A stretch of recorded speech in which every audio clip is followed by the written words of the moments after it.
நான் வந்து இப்போ பேசுகிறது உங்களுக்கு எல்லாருக்கும் கேட்கும்னு நினைக்கிறேன். ஒரு வேளை கேட்கலன்னா, அந்த வால்யூம் இன்க்ரீஸ் பண்ணிக்கோங்க. இல்லாட்டி ஹெட்செட் போட்டுக்கோங்க. ஓகே.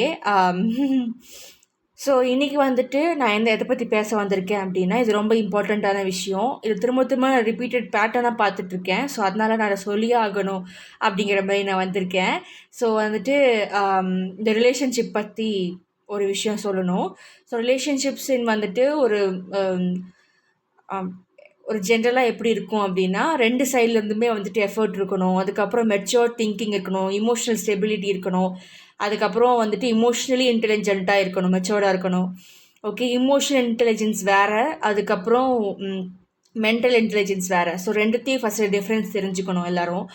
அதுக்கப்புறம் வந்துட்டு இப்போ பொண்ணுங்களுக்கு ஒரு விஷயம் சொல்கிறேன். அது என்னென்னா, நம்ம வந்து ஃப்ரெண்ட்ஸுன்னு சொல்லிட்டு ஒரு பசங்கக்கிட்ட பேசுகிறோம் அப்படின்னா, நம்ம ஃப்ரெண்ட்ஸ் எப்படி இருப்போம், நம்மளோட கேர்ள் ஃப்ரெண்ட்ஸ் கிட்ட எப்படி பேசுகிறோமோ, நம்ம அப்படி தான் வந்துட்டு அவங்கக்கிட்டேயும் அந்த ஃப்ரெண்ட்ஷிப் தான் நம்ம எதிர்பார்த்து போவோம். பட் வந்து பசங்களோட ஃப்ரெண்ட்ஷிப்ன்றது வேறு. ஸோ வந்து பசங்க என்ன நினச்சிப்பாங்க அப்படின்னா, சரி ஒரு பொண்ணு வந்து என்கிட்ட பேசுகிறா அப்படின்னா, அவள் வந்து she is sitting on me, அவங்களுக்கு என் மேலே க்ரஷ் இருக்குது, அவங்க லவ் பண்ணுறாங்க அப்படின்ற மாதிரி நினச்சிப்பாங்க. ஓகேங்களா? ஸோ அதனால் பொண்ணுங்க வந்துட்டு பசங்கக்கிட்ட அது தெளிவாக சொல்லிடணும். இல்லாட்டி நீங்கள் இது மட்டும் தெரிஞ்சுக்கோங்க நீங்கள். அதாவது பசங்க வந்து பொண்ணுங்களை ஃப்ரெண்ட்ஸ் அப்படின்னா அவங்க வந்து அது லவ்வுன்னு தான் நினச்சிப்பாங்க. ஓகே. நான் சொல்கிறது ஒரு சில பசங்களை மட்டும்தான், எல்லா பசங்களும் நான் சொல்லலை. அண்ட் வந்து யா ஆனால் ரைட் வந்துட்டு இது ஒரு விஷயம் வந்து கிளியர் ஆகிடுச்சா? ஃபஸ்ட் என்ன சொன்னேன், எந்த ஒரு ரிலேஷன்ஷிப்புக்குமே வந்து லைக் ஹஸ்பண்ட் ஒய்ஃப் ரிலேஷன்ஷிப் இதுக்கு மெயினாக சொல்கிறது ஒரு இமோஷனல் மெச்சூரிட்டி இருக்கணும். அதுக்கப்புறம் என்ன நடந்தாலும் பார்த்துக்கலான்ற ஒரு மனப்பான்மை இருக்கணும். அதுக்கப்புறம் இமோஷனல் மெச்சூரிட்டி 2 சைட்லேயுமே இருக்கணும். 2 பேருமே எஃபர்ட் போடணும். இந்த ஜெண்டரிசம் எல்லாம் அங்கே வரக்கூடாது. ஈகோ இருக்கக்கூடாது. ஈகோ இருந்துச்சுன்னா அந்த ரிலேஷன்ஷிப் கெட்டு போயிடும். Okay. Ego is just for survival. அது லிவிங்க்கு வந்துட்டு இந்த மாதிரி ட்ரஸ்ட் ரிலேஷன்ஷிப்பு, ஹஸ்பண்ட் ஒய்ஃப் ரிலேஷன்ஷிப்பில் வந்து ரொம்ப ஈகோவில் இருக்கக்கூடாது. ஈகோவே இருக்கக்கூடாது நான் சொன்னேன். அதான் சொல்ல வரேன். ரைட். அது ஒரு விஷயம். அப்புறம் இன்னொரு விஷயம் வந்துட்டு பொண்ணுங்க வந்து ஃப்ரெண்ட்ஸாக வந்துட்டு நீங்கள் பழகிறது பசங்கக்கிட்ட அவங்க தப்பாக நினச்சிக்கிறதுக்கு நிறைய இது இருக்குது. ஓகே. அதுக்கப்புறம் யாரையும் இப்போ என்னால் உங்களை மாற்ற முடியாது, உங்களால் என்னை மாற்ற முடியாது. ஸோ மாற்றிடலாம் அப்படின்ற ஒரு இது வந்து நீங்கள் வச்சுக்கக்கூடாது. அந்த எக்ஸ்பெக்டேஷன் இருக்கக்கூடாது. இப்போ நீங்கள் பார்க்கும்போது அவங்க எப்படி இருக்காங்களோ அவங்கள நீங்கள் அப்படியே ஏற்றுக்கோங்க. மாறிடும், சரியாயிடும் அப்படின்ற மாதிரி எடுத்துக்காதீங்க. நீங்கள் யாரையும் மாற்றுறதுக்காக இங்கே வரல, வாழ்கிறதுக்காக தான் வந்திருக்கீங்க. I am talking about relationships, husband and wife relationship. நான் அதை சொல்லிகிட்ருக்கேன். ஓகே. உங்களால் மற்றவங்கள மாற்ற முடியாது, அவங்களும் மாற மாட்டாங்க. நீங்கள் அதுக்காக வரல. ஆல்ரெடி நீங்கள் எதிர்பார்க்குற குவாலிட்டிஸோடு ஒருத்தங்க பார்த்தீங்கன்னா அப்படின்னா ஓகே, அவங்க கூட நீங்கள் இருந்துக்கலாம். ஆனால் ஒருத்தங்க இருக்காங்க, உங்களுக்கு தெரியுது அவங்களுக்கு பொட்டென்ஷியல் இருக்குது அப்படின்னு, ஆனால் இப்போ அவங்க அப்படி கிடையாதுன்னா அவாய்ட் இட். அவங்க வந்து மாற்றிக்காததும் அவங்களோட பர்சனல் விஷ். நீங்கள் அவங்க கூட ரிலேஷன்ஷிப்பில் இருந்து அவங்க மாற்றிக்கவே மாட்டேன் அப்படின்ற மாதிரி சொல்லிட்டாங்கன்னா, இல்லை நீ யார் என்னை மாற்றுறதுக்கு, நான் இப்படி தான் இருப்பேன்னா நீங்கள் என்ன செய்வீங்க? கல்யாணத்துக்கு அப்புறம் மாற்றிட்டே இருக்க போகிறீங்களா பார்ட்னர்ஸை? இல்லை அப்படி பண்ண முடியாதுல்ல. ஸோ நீங்கள் ஃபஸ்ட்டு பார்க்கும்போதே அவங்க அப்படி இருக்காங்க, உங்களுக்கு பிடிச்ச மாதிரி இருக்காங்க. எப்போதுமே வந்துட்டு ஒருத்தங்களை பார்க்குறீங்க அப்படின்னா அவங்க வந்துட்டு எதுக்காக உங்களை அவங்கள உங்களுக்கு ஏன் பிடிக்குது? அவங்க லுக்ஸ் பிடிச்சிருக்கா? லுக்ஸ் பிடிக்கிறது, கண் அழகாக இருக்குது, மூக்கு அழகாக இருக்குது, அவங்க போடுற அசட்டிக்ஸ் நல்லா இருக்குது, அவங்க போடுற ட்ரெஸ் நல்லா இருக்குது, அதெல்லாம் மெட்டீரியலிஸ்டிக் திங்ஸ். ஓகே. அது ரொம்ப நாளைக்கு ஒரே மாதிரி இருக்காது, மாறிக்கிட்டே இருக்கும். அவங்களோட ஃபேஸை பார்த்து லவ் பண்ணுறது, அவங்களோட பாடி அதை பார்த்து லவ் பண்ணுறது, இது வந்து நான் 2 பேருக்குமே சொல்கிறேன், பாய்ஸ் அண்ட் கேர்ள்ஸ். அதை பார்த்து லவ் பண்ணுறீங்கன்னா அது லவ்வே கிடையாது. அது எப்போ வேணாலும் மாறும். அப்போ வந்து மாறிடுச்சுன்னா வேறு பக்கம் போயிடுவீங்களா? அது லவ்வா? இல்லைல்ல. அதுக்கப்புறம் அவங்க கேரக்டர், அவங்க ஆட்டிடியூட், அவங்களோட ஹேபிட்ஸ் இதெல்லாம் உங்களுக்கு பிடிச்சிருக்கு அப்படின்னா நீங்கள் லவ் பண்ணலாம். அதெல்லாம் வந்து மாறாது, அவ்வளோ சீக்கிரம் மாறாது. ஹேபிட்ஸ் வேணால் மாறலாம், பேட் ஹேபிட்ஸ் மாறலாம். ஆனால் வந்து இவங்க மாறணும், இவங்க நான் மாற்றிடுவேன் அப்படின்னா அது முடியாது. அது அவங்களோட இஷ்டம், நீங்கள் வந்து மாற்ற முடியாது. ஓகே. அவங்களே அது விருப்பப்பட்டால் மாற்றலாம். அது அகெயின் அவங்க கையில் தான் இருக்குது, உங்கள் கையில் எது இல்லை. இது ஒரு ப்ராஜெக்ட் கிடையாது. அப்புறம் you don't have to sacrifice your self respect for others. Okay, I am saying this for both parties. Yeah, அதுக்கப்புறம் வந்துட்டு ஒருத்தங்க உங்களுக்கு பிடிக்கலன்னு சொல்கிறாங்கன்னா விட்டுட்டு போயிடுங்க. அங்கேயே தொங்கிட்டு இருக்காதீங்க. இன்னைக்கு பிடிக்கல, நாளைக்கு பிடிக்கும்ல. பிடிக்காது, பிடிக்கலன்னா போயிடுங்க, அவ்வளோதான். அதுக்கப்புறம் இப்போ வந்து ஒரு பையன் உங்ககிட்ட வந்து கன்ஃபஸ் பண்ணுறாங்க, அதாவது அவங்க லவ் பண்ணுறாங்க, அப்படி இப்படின்னு ப்ரப்போசல் பண்ணுறாங்க. நீங்கள் அவங்கள ஃப்ரெண்டாக தான் பார்த்தீங்க. அப்புறம் ஓகே, நான் வந்து உங்களை லவ் எல்லாம் பண்ணவும் மாட்டேன், நம்ம வந்து ஃப்ரெண்ட்ஸாக இருக்கலாம், பேசிகிட்டு இருக்கலாம் அப்படின்ற மாதிரி நீங்கள் நினச்சிட்டு போனீங்கன்னா அது நடக்காது. நீங்கள் திரும்ப திரும்ப அவங்களுக்கு ஹோப் கொடுக்குற மாதிரி தான் இருக்கும். இப்போ வந்துட்டு நாங்கள் ஃப்ரெண்ட்ஸாக பழகலாம், அதுக்கப்புறம் வந்து பார்க்கலாம் அப்படின்ற மாதிரி தான் உங்களுக்கு மைண்டில் இருக்கும். நீங்கள் ஹோப் கொடுக்குற மாதிரி தான் இருக்குது இதெல்லாம். ஒன்ஸ் அவங்க கன்ஃபஸ் பண்ணிட்டாங்க, உங்களுக்கு அது பிடிக்கல, நீங்கள் அப்படி அவங்கள பார்க்கல, வாய்ப்பே இல்லை அப்படின்னா கட் பண்ணிவிட்டு போயிட்டே இருங்க. அதே மாதிரி ஒரு பொண்ணோ இல்லை பையனோ உங்களை பிடிக்கலன்னு சொன்னாங்கன்னா விட்டுட்டு வந்துருங்க, தொங்கிட்டு இருக்காதிங்க. ஓகே, அதெல்லாம் வந்து உங்களோட செல்ஃப் வேல்யூ நீங்களே வந்து உடைக்கிற மாதிரி இருக்குது. ஓகே, அப்புறம் இன்னொரு விஷயம் என்னென்னா, இந்த பிளாக் மேஜிக் பண்ணி ஒருத்தர் வந்து லவ் பண்ண வைக்கிறது, அதெல்லாம் ரொம்ப சீப்பாக இருக்குது. ஓகே, இந்த மாதிரி ஏதாவது சிலுவஷம் மேனிப்புலேஷன்ஸ் எல்லாம் பண்ணாதான் அவங்க உங்களை லவ் பண்ணுவாங்களா, இல்லாட்டி பண்ண மாட்டாங்களா? அந்த லவ் உங்களுக்கு தேவையா? உங்களை யார் விரும்பிட்டு வராங்களோ அவங்கள லவ் பண்ணிட்டு போங்களேன். ரைட். அதுக்கப்புறம் வந்துட்டு இன்னொரு விஷயம் என்னென்னா, நான் ஒரு கேஸ் இப்போ ரீசெண்டாக பார்த்தேன். அதில் வந்து ஒரு லேடி, அவங்களுக்கு வந்து டிவோர்ஸ் ஆகிடுச்சு. அண்ட் இன்னொருத்தர் இருக்காங்க, ஒரு ஜென்ஸை வந்துட்டு அவங்க கூட பழகிட்டு இருக்காங்க. அந்த ஜென்ஸுக்கு வந்து ஆல்ரெடி கல்யாணம் ஆயிடுச்சு. கல்யாணம் ஆகிட்டு அவருக்கு வந்துட்டு ஆல்ரெடி கல்யாணம் ஆகி டிவோர்ஸ் ஆகி அது ஒரு பெரிய drama. He is known to be a womaniser. Okay, அப்புறம் இந்த பொண்ணுக்கு வந்து என்ன சொல்கிறாங்க, நான் வந்து என் கூட யாருமே இல்லை, எனக்கு சப்போர்ட் யாருமே இல்லை, இவர் வந்து இப்படின்னு எனக்கு தெரியும், நான் வந்து இமோஷ்னல் சப்போர்ட்டுக்காக தான் இருக்கேன் அவங்க கூட. இமோஷ்னல் சப்போர்ட்டு இவர்கிட்ட. உங்களுக்கு ஆல்ரெடி தெரியும் அவர் அந்த மாதிரி தான், லைக் உமனைசராக இருக்கார், இமோஷனல் சப்போர்ட்லாம் இல்லை. எத்தனை பொண்ணுங்களை வந்து வராங்க போகிறாங்க உங்ககிட்டயே, அப்படி தான் வந்துட்டு போயிட்டுருக்காங்க. அப்புறம் எதுக்கு தேவையில்லாத வேலையை பார்க்குறீங்க? இதெல்லாம் தேவையில்லாத வேலையாக இருக்குது. உங்களுக்கு ஆல்ரெடி தெரியும் அவர்கிட்ட அப்படி ஒரு ஹிஸ்ட்ரி இருக்குது. இமோஷ்னல் சப்போர்ட்டுக்கு நீங்கள் வந்து உங்களுக்குள்ளே தான் நீங்கள் போய்க்கணும். You have to heal yourself. Okay, healing methods எவ்வளவோ இருக்குது. நீங்கள் வந்து யார்ட்டையாவது பேசணுன்னா உங்கள் ஃப்ரெண்ட்ஸ், ஃபேமிலி, இல்லாட்டி ஜேர்னலைஸ் பண்ணுங்கள், நோட்டில் எழுதுவீங்க, என்னென்ன தோணுதோ அதை எழுதுவீங்க. ஓகே, அண்ட் யார் ஜட்ஜ்மெண்ட்டெல்லாம் இருக்க மாட்டாங்களோ அவங்கக்கிட்ட சொல்லுங்கள். இல்லாட்டி ஒரு தெரப்பிஸ்ட், ஒரு சைக்கோ தெரப்பிஸ்ட் அவங்கக்கிட்ட போய் பேசுங்க, ஒரு சைக்காலஜிஸ்ட்கிட்ட பேசுங்க, சைக்காட்ரிஸ்ட்டு சொல்லுங்கள். உங்களுக்கு அது எப்படி ஒர்க் அவுட் பண்ணி ரொம்ப ஸ்ட்ரெஸ் இல்லாமல் அதை எப்படி ஹீல் பண்ண, ரூட் வரைக்கும் போய் அந்த ஸ்ட்ரெஸ்ஸுக்கு என்ன காரணம், ஆன்சைட்டிக்கு என்ன காரணம், ஏன் இப்படி இமோஷனாக ஃபீல் பண்ணுறீங்க, இந்த மாதிரிலாம் அலசி எடுத்து அவங்க அதை க்யூர் பண்ணி விட்ருவாங்க. அப்புறம் உங்களுக்கு அந்த பிரச்சனை வரவே வராது. ஓகே, ஸோ இந்த மாதிரி நீங்கள் நிறையா மெத்தட்ஸ் யூஸ் பண்ணிக்கலாம். ஓகே, ஒரு சப்ஸ்டியூட்டாக இன்னொருத்தரை உள்ள விடுறது உங்களோட ரிலேஷன்ஷிப்புக்குள்ளே, உங்கள் ப்ரைவசிக்குள்ளே, அதுவும் இப்படி ஒரு ஹிஸ்ட்ரி இருக்கிறவங்ககிட்ட இமோஷ்னலாலாம் அவங்ககிட்ட போக முடியுமா? அவங்க எப்படி யூஸ் பண்ணிப்பாங்க? இந்த பொண்ணு நமக்கு இப்போ நம்மளை பற்றி தெரிஞ்சுட்டே வரா அப்படின்னா she is okay for that. She is okay to have a casual relationship. அவங்க வந்து ஓகேன்னு சொல்லுவாங்க, நம்ம இன்டிமெசியாக இருக்கணும்னு நினச்சா கூட. உங்களுக்கு புரியும்னு நினைக்கிறேன். ஸோ இந்த மாதிரி கூட அவங்க ஓகேன்னு சொல்லுவாங்க. ஃபினான்ஷியலாக வந்துட்டு அவங்க வந்து நம்மக்கிட்ட கேட்குறாங்க, நம்மக்கிட்ட அவங்க ரொம்ப க்ளோஸாக இருக்காங்க, அப்போ கண்டிப்பாக அவங்க நான் லவ் பண்ணுறாங்க அப்படின்ற மாதிரி அவங்களே நினச்சிப்பாங்க. அவங்க அப்படி தான் ட்ரீட் பண்ணுவாங்க. இங்கே நோன்னு சொன்னால் அவங்களால ஏற்றுக்க முடியாது. அப்புறம் எதுக்கு நீ என்கிட்ட பேசினேன், எதுக்கு நீ என்கிட்ட வந்து ஃப்ரெண்ட்லியாக பேசினேன், எதுக்கு என்கிட்ட காசெல்லாம் கேட்ட, எந்த உரிமையில் நீங்கிட்ட பேசுகிற, எந்த உரிமைட்டு நீ என்கிட்ட காசு கேட்ட, இப்படி தானே வரும். இதெல்லாம் தேவையில்லாத வேலை தானே. அப்புறம் இன்னொரு விஷயம் என்னென்னா, நம்மளோட நாட்டை பொறுத்த வரைக்கும் இப்போ கொஞ்சம் மாறி இருக்குது. எஸ், ஒத்துக்கிறேன். இன்னும் நிறைய இருக்குது மாறுறதுக்கு இந்த ஒரு பர்டிகுலர் விஷயத்தில். அது என்ன தெரியுமா? Psychologist, psychiatrist, any mental health professional கிட்ட நான் போக மாட்டேன். நான் எதுக்கு போகணும்? என்கிட்ட பிரச்சனை இருக்குதுன்னு எனக்கு தெரியும், ஸ்ட்ரெஸ் இருக்குது, நான் பயங்கரமாக ப்ரொக்காஸ்டினேட் பண்ணுவேன், தூக்கம் வராது, எனக்கு ஆன்சைட்டி இருக்குது, பேனிக் அட்டாக்ஸ் இருக்குது, அப்புறம் போஸ்ட் ட்ராமாட்டிக் ஸ்ட்ரெஸ் டிஸார்டர் இருக்குது, கண்ணு முன்னாடியே நிறைய பேர் சாகிறத நான் பார்க்குறேன்.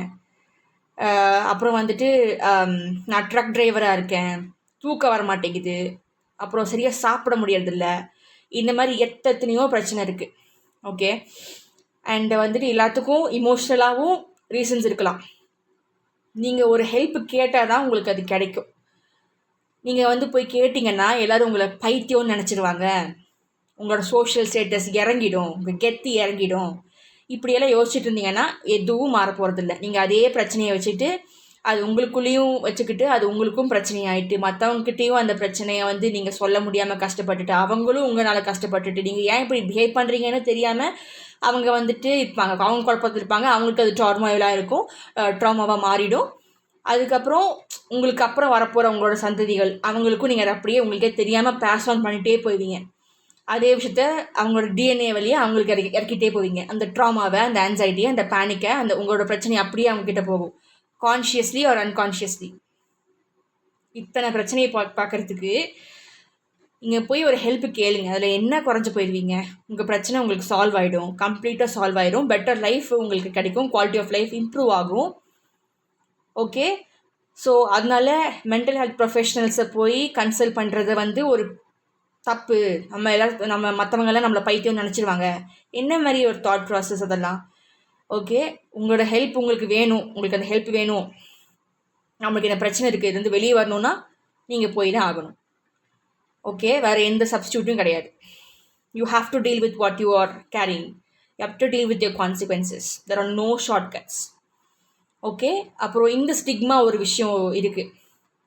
நல்லா படித்தவங்க, எம்பிபிஎஸ் டாக்டர்ஸ், அப்புறம் வந்து யூஸ்வலாக என்ன சொல்லுவாங்க, இந்த மாதிரி அவேர்னஸ் இல்லைன்னு சொன்னால் என்ன சொல்லுவாங்க, ஒன்றா படிக்காதவங்களாக இருப்பாங்க, வில்லேஜ்லேருந்து வந்திருப்பாங்க, அப்படிலாம் சொல்லுவாங்க. பட் வில்லேஜ்லேருந்து வர்றவங்க கூட இப்போல்லாம் பயங்கர ஷார்ப்பாக இருக்காங்க. இந்த மாதிரி ஏதாவது ப்ராப்ளம்ஸ்னால் உடனே வந்து ப்ரொஃபஷனல் ஹெல்ப்பை போய் கேட்குறாங்க. ஓகே, ஹெல்ப்பு கேட்டால் தான் கிடைக்கும். ஓகே, முன்னாடி வந்துட்டு தான் அந்த மாதிரி நிறைய ப்ராப்ளம்ஸ் இருந்துச்சு, எல்லோரும் பைத்தியம் நினச்சிடுவாங்க, அது அப்படின்ற மாதிரிலாம் யோசிச்சுட்டு இருந்தாங்க. இப்போ கொஞ்சம் மாறிடுச்சு, ஆனால் இன்னும் மாறணும். எவ்வளோ எஜுகேட்டடாக இருந்தாலும் சரி, என்னவாக இருந்தாலும் சரி, உங்களுக்கு ஹெல்ப் கேட்டால் தான் கிடைக்கும். நீங்கள் தாட் ப்ராசஸ்லேருந்து வெளியே வரணும். என்னை பைத்தியம் நினச்சிடுவாங்க, அப்புறம் வந்துட்டு என்னை அப்படி நினைப்பாங்க, இப்படி நினைப்பாங்க, மற்றவங்களை பற்றி நீங்கள் எதுக்கு நினைக்கிறீங்க, உங்களை பற்றி நீங்கள் நினைக்கிங்கன்னா அப்போ தான் உங்கள் லைஃப் நல்லாயிருக்கும். நீங்கள் மாறினா தான் உங்கள் லைஃப் நல்லாயிருக்கும். ஓகே, அப்புறம் வந்துட்டு உங்களோட சைல்டுஹுட் ட்ராமாஸ், சின்ன வயசில் வந்துட்டு நிறைய பிரச்சனைகள் சந்திச்சிருப்பீங்க. உங்களோட பேரண்ட்ஸ் வந்து சண்டை போட்டதாக இருக்கட்டும், இல்லாட்டி பேசிக்காமல் 2 பேரும் ஒருத்தர் ஒரு மாதிரி பேசுவாங்க, இன்னொருத்தர் வேறு மாதிரி பேசுவாங்க. அதுக்கப்புறம் வந்து உங்ககிட்ட மறைக்கணும்னு நினைப்பாங்க, பட் வந்து அது உங்களுக்கு நல்லா தெரியும், ஏதோ பிரச்சனை போயிட்டுருக்கு அப்படின்ற மாதிரி. அப்புறம் வந்து சும்மா உங்களுக்கு ஒரு டால் வேணும் அப்படின்ற மாதிரி நீங்கள் கேட்க போயிருப்பீங்க. அப்போ வந்து வள்ளின்னு கடிச்சு வச்சுருப்பாங்க, அதை உங்களுக்கு தேவையில்லை அப்படின்னு இருப்பாங்க. ஏன்னா நான் அப்போ இன்னொரு விஷயம் என்னென்னா, ஒரு சில பேர் என்ன பண்ணியிருப்பாங்கன்னா, நான் வந்து கோபமாக இருக்கேன், நான் சோகமாக இருக்கேன், நீ எப்படி சிரிக்கலாம் அப்படின்ட்டு சம்மந்தமே இல்லாமல் அந்த குழந்தைய வந்து சந்தோஷமாக இருந்த குதிச்சுட்டு விளையாடிட்டு இருந்த குழந்தைய வந்து வல்லுன்னு கடிச்சு வைப்பாங்க. வீட்டில் இருக்கிற எல்லாருமே ரொம்ப சோகமாக கோபமாக இருக்காங்க, நீ மட்டும் சிரிப்பியா, நீ மட்டும் சந்தோஷமாக இருப்பியா, விளையாடுவியா நீயே அப்படின்ட்டுருவாங்க. அதெல்லாம் ட்ராமா தான். ஓகே, அப்புறம் வந்துட்டு நீங்கள் ரொம்ப கஷ்டப்பட்டு படித்து ஒரு 86 வாங்கியிருப்பீங்க. நீங்கள் கோல் வச்சது ஒரு 96க்கு, ஆனால் கிடச்சது ஒரு 86க்கு. அப்புறம் நீங்கள் போய் சொல்லியிருப்பீங்க ஹாப்பியாக, நான் வந்து முன்னாடி ரொம்ப கம்மியாக மார்க் வாங்கிட்டு இருந்தேன், இப்போ நான் இம்ப்ரூவ் பண்ணிட்டேன், பாருங்கள் என் மார்க்கை அப்படின்னா. இதுக்கு முன்னாடி வந்து உனக்கு எத்தனை பேர் உனக்கு முன்னாடி 100 வாங்கியிருப்பாங்க, எத்தனை பேர் 96 வாங்கியிருப்பாங்க, நீ ஏன் வாங்கலை? அப்போது வந்து நீ அவங்க மூத்திரத்தை போய் குடி, இதெல்லாம் சொல்லுவாங்க. இந்த மாதிரி நிறைய பேர் அனுபவிச்சிருப்பீங்க. பேரண்ட்ஸை பொறுத்த வரைக்கும் அவங்க வந்து உங்களுக்கு கன்ஸ்ட்ரக்டிவ் கிரிட்டிசிசம்ஸ் கொடுத்துருக்காங்க, இப்படி சொன்னால் நீ மாறுவே, இப்படி சொன்னால் நீ இம்ப்ரூவ் ஆகிடுவ, இது நல்லதுக்கு அப்படின்ற மாதிரி சொல்லி நிறைய லொல்லு வேலை பார்த்துருப்பாங்க அவங்களுக்கே தெரியாமல். ஓகே, ஸோ இது வந்து அவங்களோட பேரண்ட்ஸ் கிட்டேருந்து வந்ததாக இருக்கும். அவங்களோட அந்த ஓல்டு ஸ்டைல் பேரண்டிங்கை வந்துட்டு உங்கள் மேலே திணிச்சதாக இருக்கட்டும்.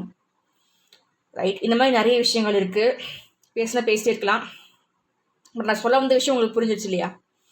ஸோ அதனால் இந்த படித்தவன், அதுக்கப்புறம் கிராமத்தில் இருக்கிறவன், இதெல்லாம் ஒன்றும் இல்லை. நீங்கள் வந்து இஃப் யூ வாண்ட் ஹெல்ப் நீங்கள் தான் வந்து கேட்டாகணும்.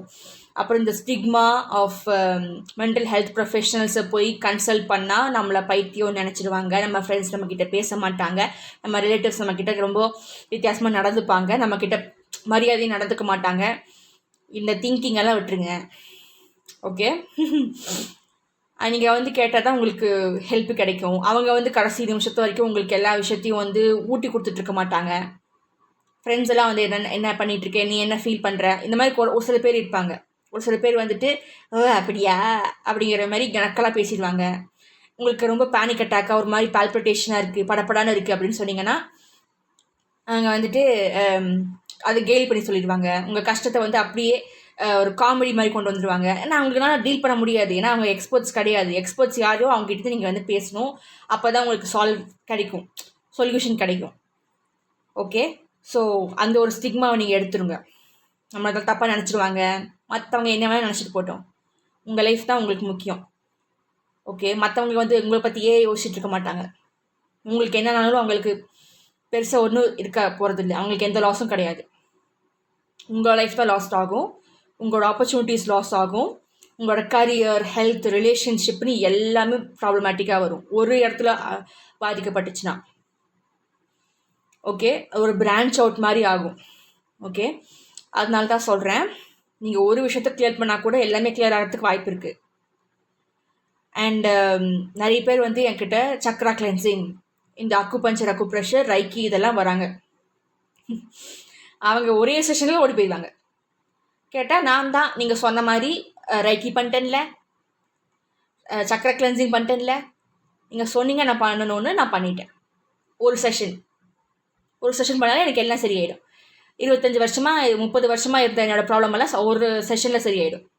என்னது இது? இல்லை அது அப்படி ஒர்க் அவுட் ஆகாது. ஓகே, அது வந்து உங்களுக்கு எந்த அளவுக்கு ப்ராப்ளம்ஸ் இருக்கோ, எந்த அளவுக்கு பிளாக்கேஜஸ் இருக்கோ, partial blockages in chakras, okay, just partial blockages, not full blockages, partial blockages இருக்கலாம்.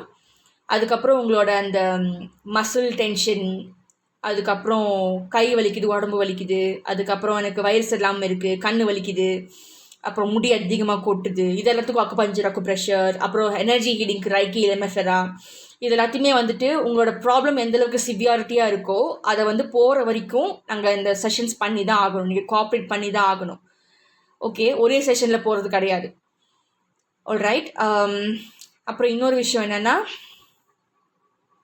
சைக்காலஜி வந்துட்டு சும்மா பேசுவாங்க, கவுன்சிலிங் சைக்காலஜி பிளட் பிளட் பிளட் பிளட் பிளட் பிளான் பேசிடுவாங்க, முடிஞ்சுது. ஒரு நாள் பேசிட்டு வந்தால் நம்ம ப்ராப்ளம்ஸ் எல்லாம் சால்வ் ஆயிடும். 25 வருஷமாக இருந்த ப்ராப்ளம்ஸ் எல்லாம் ஒரு நாள் ஒரு செஷன் 1 hour பேசினா சரியாயிடும்னு நினச்சிக்கிறாங்க. அதுதான் சைக்காலஜி. இதுக்கு எதுக்கு நான் காசு கொடுத்துட்டு நான் ஒருத்தரை போய் மீட் பண்ணணும், டிரான்ஸ்போர்ட்டேஷன் ஃபீஸு அது இதுன்னு சொல்லிட்டு நான் வந்து இப்படி இருந்துக்கிறேன், நானே என்னை மாற்றிக்கிறேன், நான் என் ஃப்ரெண்ட்ஸ் கிட்ட பேசிட்டு போகிறேனே, என் ரிலேட்டிவ்ஸ் கிட்ட பேசிட்டு போகிறேனே, அவங்களுக்கெல்லாம் அந்த எக்ஸ்பர்ட்டை எப்படி ஹேண்டில் பண்ணுறதுன்னு தெரியாது. ஓகே, அவங்ககிட்ட பேசுனீங்கன்னா அவங்க லெவலுக்கு என்ன வருமோ அவங்க எக்ஸ்பீரியன்ஸ் வச்சு தான் அவங்க சொல்லுவாங்க. மறந்துடும், விட்டுட்டு இப்போ அதை பற்றி யோசிக்காத, இக்னோர் பண்ணிட்டு போ, என்னைக்காவது சரியாயிடும் அப்படின்ற மாதிரி தான் சொல்லுவாங்க. Okay, counselling is not just talk therapy, நிறைய இருக்குது. ஓகே, அதை வந்துட்டு ஒரு நாளில் சரியாக பண்ண முடியாது. உங்களுக்கு என்ன ப்ராப்ளம் டயக்னோஸ் பண்ணுறதுக்கே அவங்களுக்கு 2-3 செஷன்ஸ் வரும். ஓகே, உங்ககிட்ட பேசி தான் கொஞ்சம் கொஞ்சமாக அதை வந்து புரிஞ்சுப்பாங்க அவங்க. அப்புறம் தான் அவங்களுக்கு டிசைட் பண்ண முடியும் உங்களுக்கு என்ன மாதிரி தெரப்பி கொடுக்கலாம், அது எப்படி சரி பண்ணலாம், உங்களை எப்படி கொண்டு வர வைக்கிறது, எப்படி அந்த ப்ராப்ளம்லேருந்து வெளியே வர வைக்கிறதுன்னு சொல்லிட்டு அதை தெரிஞ்சுக்கிறதுக்கே ஒரு 6 செஷன்ஸ் ஆகிடும். ஃபுல்லாக டயக்னோஸ் பண்ணி முடித்து அதை சரி பண்ணுறதுக்கு முயற்சி பண்ணுறதுக்கே அந்த ப்ரிப்ரேஷனுக்கே வந்து 6 செஷன்ஸ் மாதிரி ஆகிடும். ஒரு நாளெல்லாம் சரியாகாது. ஓகே, நாங்கள் இங்கே சொல்கிறத நீங்கள் அங்கே செஞ்சாகணும். வீட்டில் போயிட்டு நீங்கள் செய்யணும். அங்கே ஒரு சில எக்ஸசைசஸ் எல்லாம் செய்ய சொல்லுவோம், ஒரு சில இன்ஸ்ட்ரக்ஷன்ஸ் எல்லாம் கொடுப்போம். அதெல்லாம் நான் வந்துட்டு இப்படி மண்டே ஆட்டிட்டு வீட்டில் செய்யாமல் இருக்கக்கூடாது. ஓகே, இது ஒரு விஷயம் இருக்குது. அதுக்கப்புறம் இன்னொரு விஷயம் I have to talk about it. நான் வந்து என்னோடய சேனலில் பண்ணிகிட்ருக்கிறது it's called tarot reading. Okay, tarot ரீடிங்கும் அக்காஷிக் ரெக்கார்ட்ஸ் ரீடிங்கும் ரெண்டும் வேறு, ரெண்டும் ஒன்று கிடையாது, ரெண்டும் வேறு. ஓகே, அதை முதல்ல புரிஞ்சுக்கோங்க.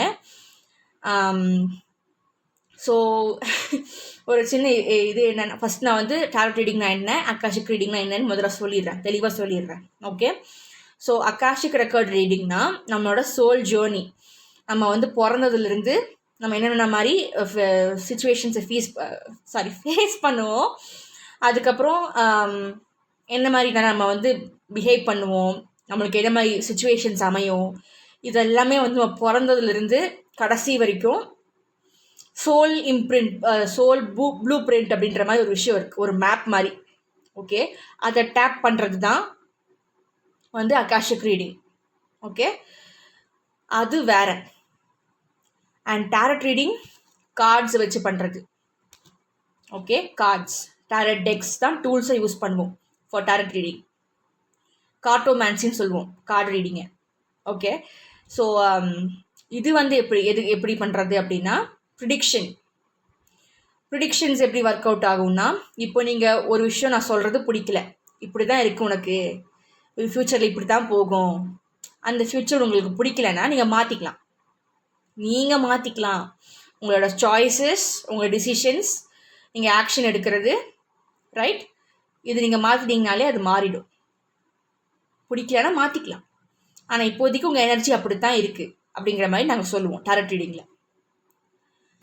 ஓகே, ஸோ ப்ரிடிக்ஷன்ஸை வந்து மாற்ற முடியும். It is not set in stone. நிறைய பேர் வந்துட்டு இந்த மாதிரி உங்களுக்கு வேலை கிடைக்காது, இன்னும் ஒரு 6 மாதத்துக்கு வேலை கிடைக்காதுன்னா, அப்படின்னா எனக்கு எப்பவுமே வேலை கிடைக்காதா, அவ்வளோதானே நான் அப்படிங்கிற மாதிரி இல்லை. நீங்கள் இந்த மாதிரி விஷயங்கள் ஒரு சில இது பண்ணால், இங்கே வந்துட்டு ஒரு சில இது அப்படின்னா பரிகாரம் கிடையாது. பரிகாரம்னா என்ன? இந்த தேங்காவோட உருண்டு வா, குதிச்சு வா அப்படிலாம் சொல்லுவாங்க. அது இல்லை. நீங்கள் வந்து அந்த கரியர், அந்த ஜாப் எடுக்கிறதுக்கு நீங்கள் என்னெல்லாம் பண்ணலாம், உங்களை ஹேபிட்ஸ் மாற்றணும், சீக்கிரமாக எழுந்திரிக்கிறது, அப்புறம் வந்து அதுக்கான ஹோம்ஒர்க் பண்ணுறது, ரிவைஸ் பண்ணுறது, படிக்கிறது, எக்ஸாம் எழுதுறது, இன்டர்வியூ போகிறது, அப்புறம் aptitude increasing, skill increasing, personality increasing. இதுதான் நான் சொல்லுவேன். மற்றவங்க பற்றி எனக்கு தெரியாது, நான் மற்றவங்க பற்றி பேசலப்பா. ஓகே, இதுதான் நான் சொல்லுவேன். இது நீங்கள் மாற்றிட்டீங்கன்னா நீங்கள் வந்துட்டு இந்த மாதிரி உங்களுக்கு டக்குன்னு 6 மந்த்ஸுக்குள்ளேயே உங்களுக்கு வேலை கிடச்சிடும் அப்படின்னு இப்படி சொன்னால், ஒரு சில பேர் வந்துட்டு அந்த நான் சொன்ன வேலையை செஞ்சுருக்கவே மாட்டாங்க. நீங்கள் சொன்னீங்கல்ல 6 மந்த்ஸில் கிடச்சிரும்னு, ஏன் கிடைக்கல? நீங்கள் வேலை பார்த்தா நான் சொன்னதை நீங்கள் செஞ்சுருந்தீங்கன்னா உங்களுக்கு நான் சொன்ன மாதிரி நடந்திருக்கும். You tent change your actions, you tent change your habits, you tent change your choices. அதே மாதிரி பண்ணிட்டு போயிட்டு இருந்தீங்கன்னா, நான் ஃபஸ்ட்டு பார்க்கும்போது எந்த எனர்ஜியில் இருந்துச்சு, 6 மந்த்ஸில் வேலை கிடைக்காது, அதே கிடைக்காது உங்களுக்கு இப்போ ஆன்சராக கிடைக்கல. ஸோ யா, இந்த ஒரு விஷயம். ஸோ வந்து ப்ரிடிக்ஷன்ஸை மாற்ற முடியும். டாரட் ரீடிங்ஸ் வந்து எப்போவும் ஒரே மாதிரி இருக்காது. இப்போ வந்து என்னோடய எனர்ஜி ஒரு மாதிரி இருக்கும், நாளைக்கு எனர்ஜி வேறு மாதிரி இருக்கும். It depends on my actions, habits, என்ன தாட்ஸு, சாய்ஸஸ் என்ன பண்ணுறனோ அதுக்கேற்ற மாதிரி மாறிடும். ஸோ ப்ரிடிக்ஷன்ஸ் வந்து it is like fluid. Okay, நீங்கள் எப்படி இது இருக்கிறீங்களோ, அப்பப்போ என்ன டிசிஷன் எடுக்கிறீங்களோ அதை வந்து கான்சிக்வன்சஸாக நீங்கள் ஃபேஸ் பண்ணுவீங்க. அதுதான் வந்துட்டு உங்களுக்கு எனர்ஜியாக நான் படிப்பேன் டாரட் ரீடிங்கில். ஓகே, ஸோ அகாஷிக் வேறு, டாரட் வேறு. ஓகே, அகாஷிக் பற்றி எனக்கு அவ்வளோவா தெரியாது, ஸோ நான் அதை பற்றி பேசலை. பட் பேசிக்னா அது வந்து உங்களோட சோலோட ப்ளூ பிரிண்ட், அதுதான் வந்து அகாஷிக் ரெக்கார்ட்ஸ். அதை வந்து நாங்கள் ஒரு ஆண்டனா போட்டு எடுப்போம். ஓகே, ஸோ அப்படி தான் லைக் மெடிடேஷன் யூஸ் பண்ணுவாங்க, மெடிடேட்டிவ் கிஃப்ட்ஸ் யூஸ் பண்ணுவாங்க, டூல்ஸ் யூஸ் பண்ணுவாங்க. அகாஷிக் ரெக்கார்ட்ஸை ரீட் பண்ணுறதுக்கு மெடிடேஷன் கூட ஒரு டூல் தான். அகாஷிக் ரெக்கார்ட்ஸ் உங்களோட சோல் ஜேர்னி எப்படி இருக்க போகுது, எப்படி இருந்துச்சு, அதெல்லாம் சொல்லுவாங்க. ஓகே, யா, அது அகாஷிக் ரெக்கார்ட்ஸ், டாரட் ரீடிங் ரெண்டும் வேறு. ஒருத்தர் வந்துட்டு என்னோடய வாட்ஸ்அப்பில் வந்துட்டு உங்களோட வீடியோ நான் பார்த்தேன், இன்னைக்கு சூப்பராக இருந்துச்சு அகாஷிக் ரீடிங் வீடியோ, எனக்கு ஒரு அகாஷிக் ரெக்கார்ட் ரீடிங் பண்ணுறீங்களா? நான் அகாஷிக் ரெக்கார்ட் ரீடிங்கே பண்ணுறதில்ல. ஓகே, நான் டாரட் ரீடிங் மட்டும்தான் பண்ணுறேன். அதே என்னோடய வீடியோஸ் எல்லாமே டாரட் ரெக்கார்ட் தான், அதுதான் டாரட் ரீடிங் தான் இருக்கும். ஏன் இப்படி? அப்புறம் ஓகே, இவர் வந்து வேறு எங்கேயோ போகிறதுக்கு என்கிட்ட வந்துட்டார் போல இருக்கு அப்படின்ற மாதிரி நான் நினச்சிட்டேன். அப்புறம் நான் வீடியோஸ் அன்றைக்கி நான் போடவே இல்லை, ரொம்ப நாள் ஆச்சு நான் வீடியோ போட்டு. அப்புறம் இவர் எதை பற்றி சொல்கிறாருன்னு எனக்கு தெரியல. ஸோ யா, ரெண்டுத்தையும் வித்தியாசம் தெரிஞ்சுக்கோங்க. டாரட் ரீடர்ஸ் வேறு, அகாஷிக் ரீடிங் வேறு, ரெண்டும் ஒன்று கிடையாது. ரைட்? வேறு என்னமோ சொல்லணுன்ட்டு இருந்தேன். Work on your self. Okay, இப்போ உங்களுக்கு யாராவது பிரேக்கப் ஆயிடுச்சு, உங்களோட ஃபேமிலியில் இருக்கிறவங்கெல்லாம் வந்து உங்களை நெகட்டிவாக பார்க்குறாங்க, ஒரு மரியாதை கொடுக்க மாட்டேங்கிறாங்க, அதுக்கப்புறம் உங்களுக்கு ஹெல்த் பிரச்சனை இருக்குது, இல்லாட்டி திரும்ப திரும்ப அதே பிரச்சனை வந்துகிட்டே இருக்குது, நீங்கள் என்ன பண்ணாலும் வந்துட்டே இருக்குது. அதுக்கப்புறம் இந்த ரிலேஷன்ஷிப் இஷ்யூஸ்னால் லைக் ஃபேமிலி ரிலேஷன்ஷிப், அம்மா அப்பா கூட இருக்கிறது, சிப்ளிங்ஸ் கூட, தமையன் அக்கா தங்கச்சி, ஸோ இந்த மாதிரி இவங்க கூட இருக்கிற பிரச்சனைகள் அது கூட சொல்லலாம். அப்புறம் கொலீக்ஸ் கூட இருக்கிற பிரச்சனைகள், அப்புறம் பாஸ் உங்களை இப்போ திட்டிக்கிட்டே இருக்கிறாரு, ஸோ அது சொல்லலாம். ஃப்ரெண்ட்ஸோட சொல்லலாம், ரிலேட்டிவ்ஸோட சொல்லலாம், அவங்க கூடலாம் பிரச்சனையாக போயிட்டே இருக்குது. அப்படின்னா சம்மந்தமே இல்லாமல் எவனோ ஒருத்தன் ரோட்டில் போயிட்டு இருக்கிறவங்களாம் எனக்கு திட்டிகிட்டு இருக்கான், சம்மந்தமே இல்லாமல் திட்டிகிட்டு இருக்கான். ஸோ இது எல்லாமே ஒரு கணக்கு தான். ஓகே, ஸோ இது அப்புறம் வந்து கரியர், ரிலேஷன்ஷிப், ஹெல்த், ஸோ இது எல்லாமே வந்துட்டு முன்னாடியே நிறைய வீடியோஸில் சொல்லியிருக்கேன். ஆனால் இது யார் சரிதான்னு தெரியல. இதை செஞ்சீங்கனாலே சரியாயிடும். Inner child healing, work on yourself. நீங்கள் என்ன மாதிரி எனர்ஜியை வெளியில் காட்டுறீங்க, what kind of energy are you operating from, how are you vibrating, உங்களை மற்றவங்க எப்படி பார்க்குறாங்க, எல்லாத்துக்குமே வந்து எனர்ஜி பிளாக்கேஜ் கூட காரணமாக இருக்கலாம். நீங்கள் எப்படி உங்களை பார்க்குறீங்க, அப்படி தான் மற்றவங்க உங்களை பார்ப்பாங்க. ஸோ நீங்கள் you have to value your self. Okay, அது பண்ணிக்கணும். அதுக்கெல்லாம் என்ன பண்ணலாம், ட்ராமா ரிலீஸ் பண்ணணும். ட்ராமா வந்துட்டு அதை வச்சுட்டு இருந்தீங்கன்னா it affects how you see people, how you perceive things, right. அப்புறம் வந்துட்டு எப்படி தாட்ஸ் இருக்குது, உங்களோட டிசிஷன்ஸ், உங்கள் சாய்ஸஸ் எல்லாம் எப்படி இருக்குது, உங்கள் ஆக்ஷன்ஸ், அதை எல்லாமே வந்துட்டு ஒரு சர்க்கிள் தான், எல்லாமே வந்து பாதிக்கும், ரைட். ஸோ அதை வந்து ட்ராமா ரிலீஸிங்க்கு என்ன பண்ணணும், இன்னர் சைல்ட் ஹீலிங் பண்ணணும், ஷேடோ செல்ஃப் ஹீலிங் பண்ணணும். அதுக்கப்புறம் இந்த வயிறு வலி, ஹெல்த் இஷ்யூஸ்க்கும், அதுக்கப்புறம் இந்த மாதிரி ட்ராமாஸ் வந்துட்டு ஸ்டோர் ஆகி உங்களுக்கு ஃபிசிக்கல் எயில்மெண்ட்ஸ் வர்றதுக்கு வாய்ப்பு இருக்குது. ஸோ அதுக்கு வந்து சக்ரா கிளென்சிங், பேலன்சிங் எல்லாம் பண்ணிக்கணும். ப்ரொடெக்டிவாக நீங்கள் இருந்துக்கணும். மெடிடேஷன், யோகா, ப்ரீத்திங் எக்ஸசைசஸ், சி காங், ஸோ இதெல்லாமே வந்துட்டு ஒரு இமோஷனல் ரெகுலேஷன் மாதிரி இருக்கும். ஒரு ஸ்ட்ரெஸ் ஃபேக்டராக இருக்காது. உங்களுக்கு வந்து மற்றவங்க கிட்ட பேச முடியல அப்படின்னா நீங்கள் இதை பண்ணால் கூட கொஞ்சம் ரிலாக்ஸாக ஃபீல் பண்ணுவீங்க. மற்றவங்களோட வந்து பேச முடியல, எனக்கு பேனிக் அட்டாக்ஸ்லாம் வருது, நான் என்ன பண்ணுறதுன்னு தெரியல அப்படின்னா இந்த மாதிரி ஒரு ரெகுலேஷன் சேனலாக நீங்கள் எடுத்துக்கலாம். ஒரு proper channel, channelling out your energies, yoga, meditation, அது அந்த கேட்டகரியை சொல்கிறேன், ரைட். அதை பண்ணிட்டீங்கன்னா உங்களுக்கு சரியாயிடும். அப்புறம் எப்போ பார்த்தாலும் வந்து அலோபதிக் மெடிசன் எடுத்துக்கிட்டே இருந்தால் சைட் எஃபெக்ட்ஸ் வந்துகிட்டே தான் இருக்கும். Allopathic medicines has side effects. Okay, so எவ்வளோதான் எடுத்துகிட்டே இருப்பீங்க. அதனால் கொஞ்சம் நேச்சுரோபதி அந்த மாதிரி கொஞ்சம் நேச்சுரலாக இருக்கிறத வந்துட்டு எடுத்துக்கோங்க. லைக் உணவே மருந்துன்னு சொல்லுவாங்க இல்லையா, ஸோ அந்த மாதிரி நேச்சுரலாக எடுத்துக்கிறது யூ கேன் டேக் இட். அதோட இந்த மெடிடேஷன், ஹீலிங் இதெல்லாம் பண்ணும்போது அதுவுமே சரியாயிடும். எவ்வளோ பெரிய ப்ராப்ளமாக இருந்தாலும் அதை வந்து சரி பண்ணிடலாம், நேச்சுரலாகவே சரி பண்ணிடலாம். But it's your choice. I am not telling you what you can do and you can not do. I can not come and கையாட்டிட்டு அப்படிலாம் என்னால் பண்ண முடியாது உங்கள் லைஃப்பில் வந்துட்டு. Okay, I don't have rights to do that.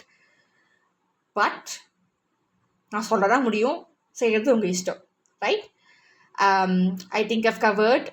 நான் எதாவது சொல்ல வந்தேனோ நான் சொல்லிட்டேன். இதுக்கப்புறம் take it or leave it, right. Thank you for வாட்சிங் Love and Light Plus P. Please subscribe, like, share, comment, and push on the notification for more such amazing videos.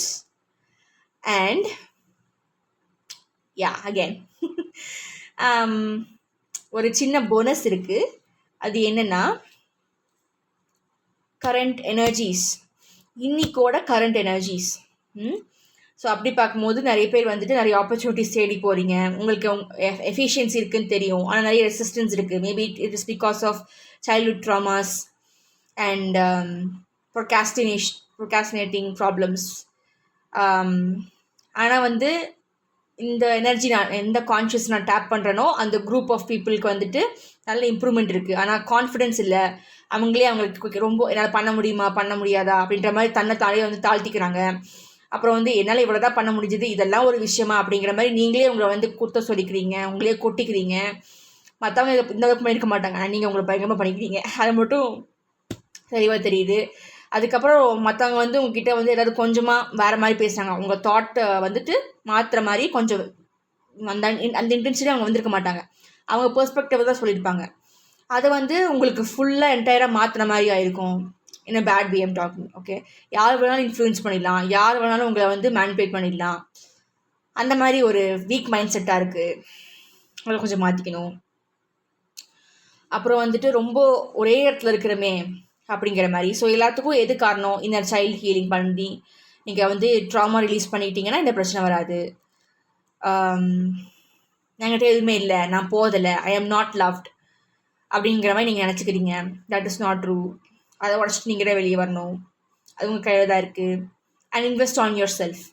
இப்போ ஒரு ₹1,00,00,000 உங்களுக்கு கிடைக்குது அப்படின்னா அதை நீங்கள் என்ன பண்ணுவீங்க? மறுபடியும் உங்களுக்கு அந்த ₹1,00,00,000 கிடைக்கணும், திரும்ப திரும்ப கிடைக்கணும். நிறைய அது கோடியை விட அதிகமாக, 1,00,00,000 விட ஒரு 5 கோடி 60 கோடி கிடைக்கணும். அதுக்கு என்ன பண்ணணும்னு யோசிக்கணும். அதுக்கு வந்து நீங்கள் உங்களோட திறமையை வளர்த்திக்கணும். Invest on yourself. Okay, அதை நிறைய பேர் பண்ணிகிட்ருக்கீங்க. Good for you. அதுக்கப்புறம் நிறைய பேர் வந்துட்டு உங்களோட அந்த அவுட்டர் லுக்கை மாற்றிக்கிட்டு இருக்கீங்க. ஸோ இது மாறின அப்பியரன்ஸ் மாறினா கான்ஃபிடென்ஸ் ஏறும். ஸோ நீங்கள் உங்களை எப்படி பார்க்குறீங்கன்றது மாறும். ஸோ அதை நிறைய பேர் பண்ணிகிட்ருக்கீங்க. ஆப்பர்ச்சுனிட்டிஸ் இது வந்து I am not going to settle for less அப்படின்ற மாதிரி you are trying to upgrade yourself. அதுவும் வந்துட்டு it's from the heart. So இங்கே நிறைய பேருக்கு ஹார்ட் சக்ரா பிளேன்னு ஓப்பனாக இருக்குது. It's a good thing, it's a good thing. Okay, don't worry. அதுக்கப்புறம் வந்து நிறைய பேர் இங்கே ஒரே இடத்துல சுற்றிக்கிட்டு இருக்கீங்க. அது ஒரு விஷயம், ஒரு குரூப்பு. இன்னொரு குரூப் வந்து அதை கண்டுபிடிச்சி அதை மீண்டு வரத்துக்கு முயற்சி பண்ணிட்டுருக்கீங்க. அதில் வந்து பேபி ஸ்டெப்ஸாக தான் போயிட்டுருக்கு, பெரிய ஸ்டெப்பெல்லாம் இல்லை, பேபி ஸ்டெப் தான். But it's still an effort to change how your future is going to be, right? அது ஒரு விஷயம்.